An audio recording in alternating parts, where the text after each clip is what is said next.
negate today's topic. Resolved on balance, social networking sites has had a positive impact on the United States. Definition: today I'm going to define the term social networking and positive impact. Social networking sites are the use of websites to connect with people who share personal, similar, and professional interests. A positive impact is an affirmative and confident effect on someone or something, like giving benefits to others. My partner and I will win today's debate by proving to you how many negative impacts on our economy and society that social networking has given us. My first contention is that safety social networking sites has not given us. Online predators and cyberbullying has become one of the biggest issues we have today. According to BBC News, on June 15, 2009, Mark Southby, 38, a man obsessed with a young woman wearing Ugg boots, harassed a 15-year-old girl, calling her and messaging her on sites like MySpace, Facebook, and MSN. The Crimes Against Children Research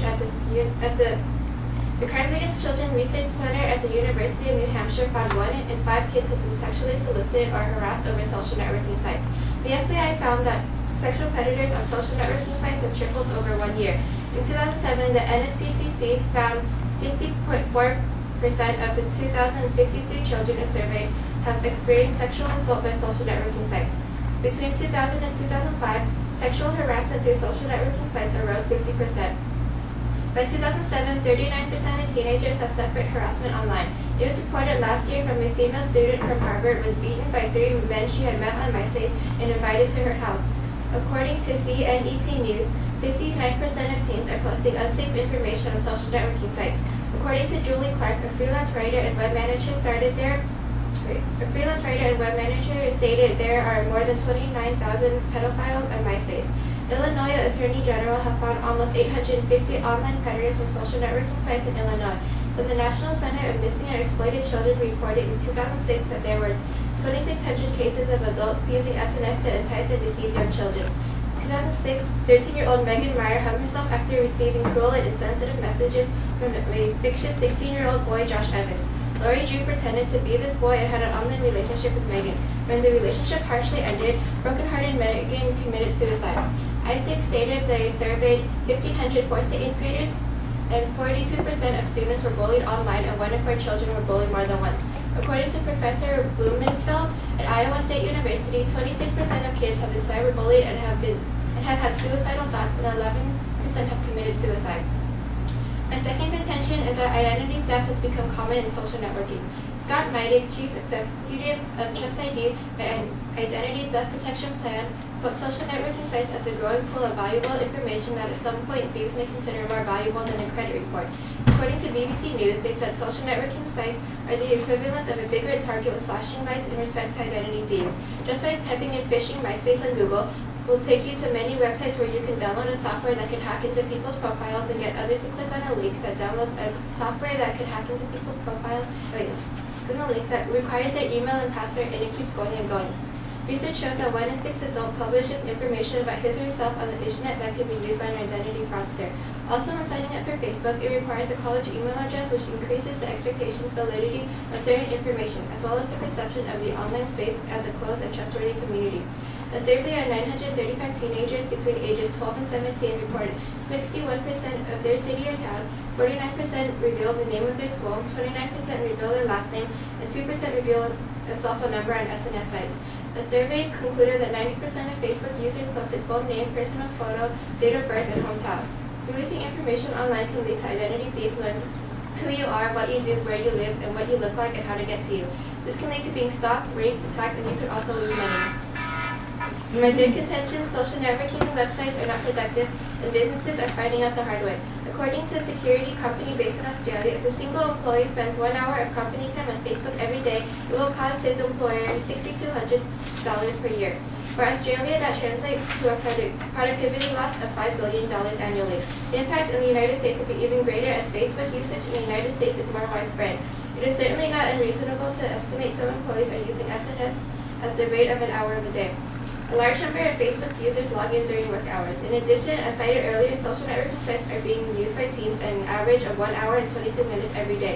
There is no reason to believe that number applies equally to adults, but it gives an idea of the amount of time Facebook can consume.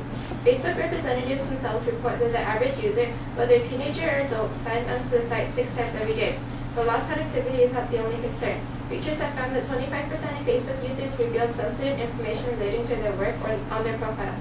Their details could be used by cyber criminals to commit corporate ID fraud or infiltrate company networks.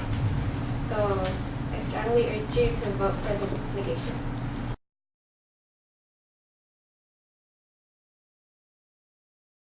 Okay, for your first contention, can you state about your cyberbullying, because I didn't get it.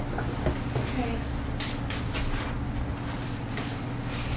First contention is the safety on social networking sites has not given us. Online predators and cyberbullying have become one of the biggest issues we have today.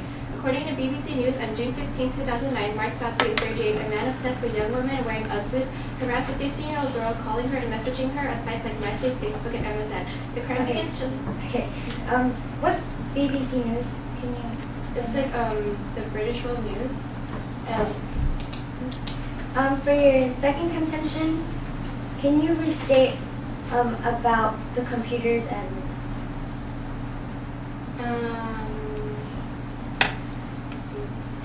Just by typing in phishing MySpace on Google, it will take you to many websites where you can download a software that can hack into people's profiles and get others to click on a link that requires an email and password.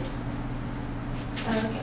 And for your third contention, company productivity, do you have any proof? Do you have any proof about like your? Wait, can you restate your company, your business contention?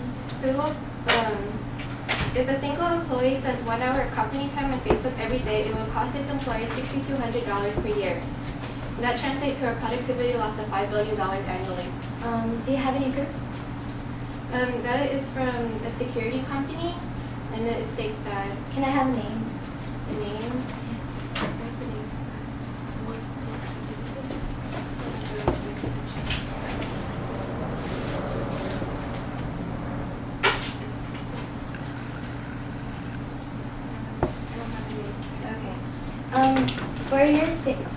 For your first contention, you said that people are getting harassed and people are getting hurt and stuff like that.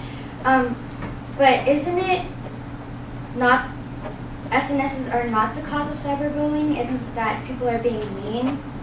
But then SNS helps like people to bully them. It gives them like an easier way to reach that person, and then like. But even outside of social networking sites, bullying and stalkers will still exist no matter what. That's true, but then like. So it's not like SNSs gave birth to these bad things. But it helps it because like it gives them an easier way to like get to these people. But and there's also, isn't there anything called like privacy options? Like you could block these people. Yeah, but then like they can like get around it, and if they're like hackers or something, they can like undo it and then get to the people. And then in your guys' first contention, you talk about the economy and how like it lets people get short on skills. How is that? For which contention? In your first contention at the end. First contention at the end? How like our generation is short on skills. Wait, what skills are they short on? Oh, like for first contention at the end? What? Time.